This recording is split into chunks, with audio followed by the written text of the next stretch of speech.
Hello, SEMO, and welcome to Hawks Nest, the show where we bring you SEMO sports. In today's episode, Molly's going to bring you a story about the SEMO Gymhawks. Tristan's going to talk to you about the SEMO baseball team, and I'll bring you a weekly recap of all SEMO sports. All that and more coming up next on this week's Hawks Nest.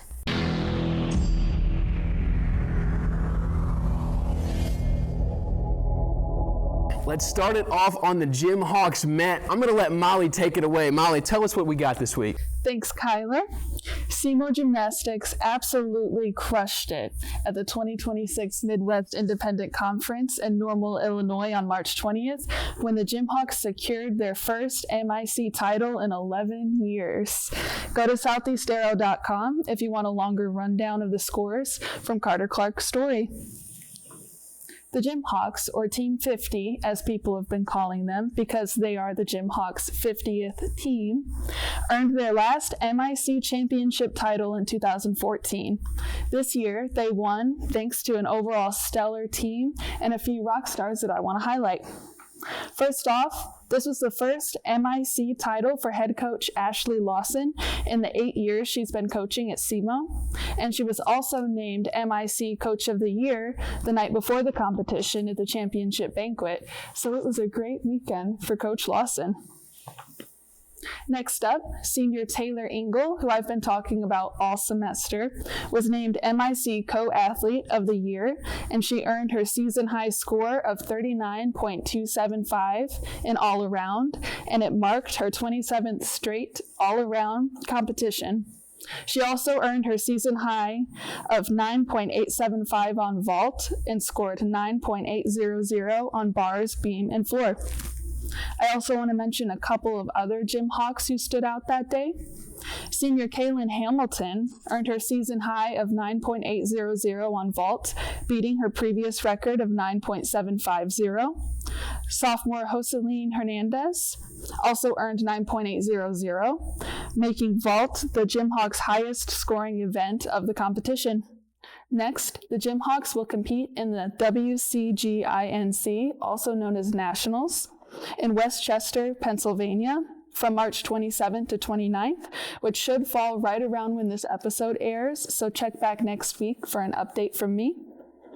Anyway, I wish I was a Gymhawk right now because it sounds like they had a lot of fun last weekend, and I'm hoping they have even more fun at Nationals. Back to you, Kyler. Molly, fantastic story. Thank you for that. It seems like the Gymhawks have been winning, coming off that MIC championship, heading to Nationals, hopefully looking to win some more. Speaking of win, I hear the SEMO baseball team's on a little winning streak. Tristan, why don't you go ahead and tell us some more about that? Yeah, guys, this SEMO baseball team has had no shortage of getting their fair share of wins. They are on a 13-game winning streak, guys. 1-3, 13 games. That's a tear that we have not seen from any team in quite a long time. So they are sitting, if you look at the OVC play just started, UT Martin playing against SEMO this past weekend. But if you look at the overall records of each OVC team, it's not even close. SEMO is sitting at the top right now, and they have a good chance to finish that way at the end of the season. This team has a real chance to do something special if they keep this up. I want to talk about the game this past weekend, though, the second game in the SEMO UT Martin series, where SEMO took the victory 11-4. Now you're looking at the beginning of the season in baseball and softball, any sport, all of these OVC teams will play the big out-of-conference games. They'll play against the Mississippi States, like you were mentioning, play against the bigger universities, and that sort of diminishes that record, gets the win-loss column looking a bit less than it should against equal competition.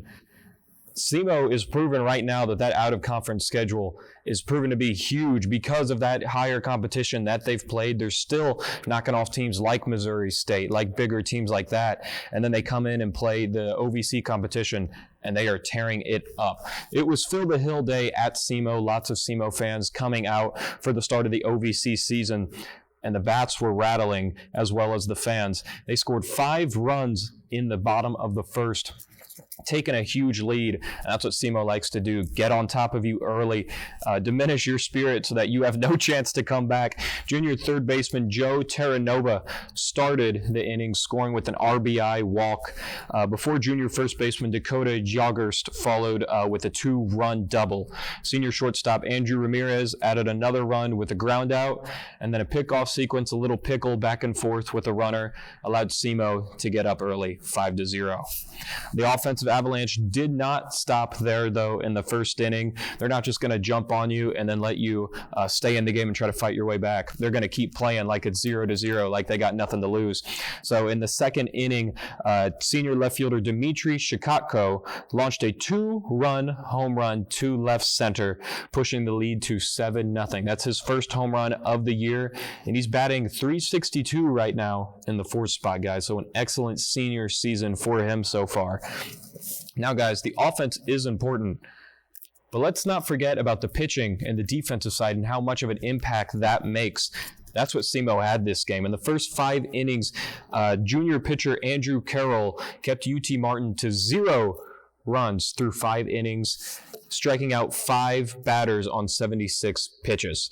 SEMO then added another run in the 5th inning when Joggers delivered an RBI single to make it 8-0 for the Red Hawks. So dominant first 5 innings for the team. In the 6th inning, UT Martin eventually got 1 run on the board with a sacrifice fly, and then were able to knock in 3 more runs with a few singles, and you're thinking, whoa, maybe they have a chance to get back into this game.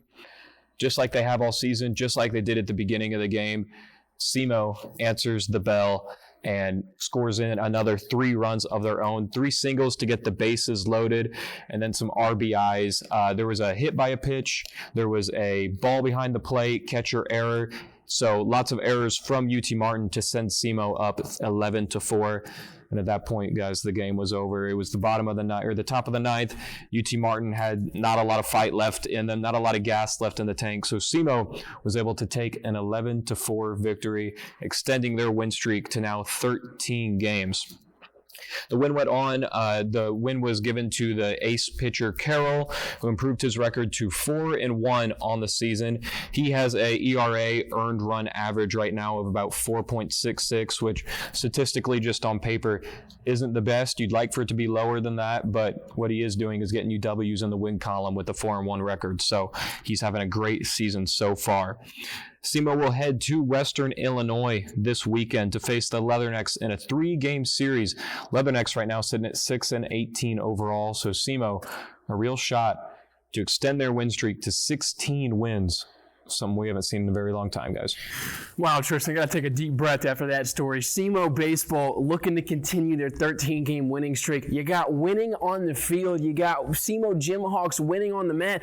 But those aren't the only 2 teams around SEMO playing ball this spring. You also got SEMO softball. SEMO softball will take on their very first home competition on the 28th and the 29th. They'll be facing off against Tennessee State. SEMO with a 7-20 record, taking on the Tennessee State Tigers with a 0-20 record. They haven't won a game so far this year. SEMO will hopefully, if you're a Red Hawks fan, go out of this weekend victorious and have a strong start to their OVC home play. You can watch those games on ESPN Plus, streaming at 1 and 3 on Saturday, and then on noon on the 29th on Sunday. SEMO softball also not the only team playing here at SEMO. The track and field team is also still going. Now, if you read our website at southeastarrow.com, then you know that the SEMO track men's and women's indoor team have already won the championship, but track and field season is not over. It's now outdoor season.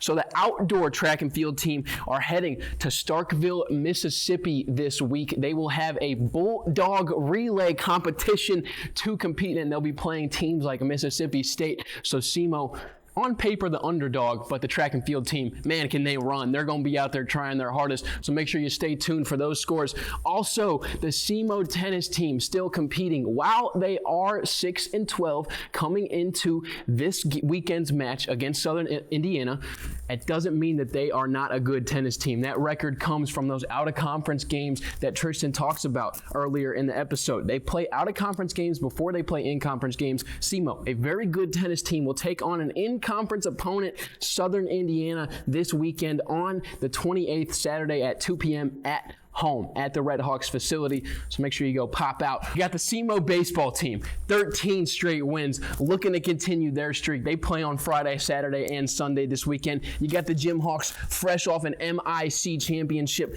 heading to nationals, hopefully getting some national recognition for head coach Ashley Lawson, some national recognition for their star player Taylor Ingle. SEMO's full of winning right now. And that is going to be it for our episode this week. Thank you for watching. Make sure you follow Southeast Arrow. Follow On Target Arrow. You got to subscribe to this page on YouTube right now. Make sure you turn that post notification bell on. My name is Kyler Messenger, your host this week, alongside with me, Tryston Doobie. Molly Faust. Thank you very much for watching. That's going to be it for this week's Hawks Nest episode. We'll see you next time.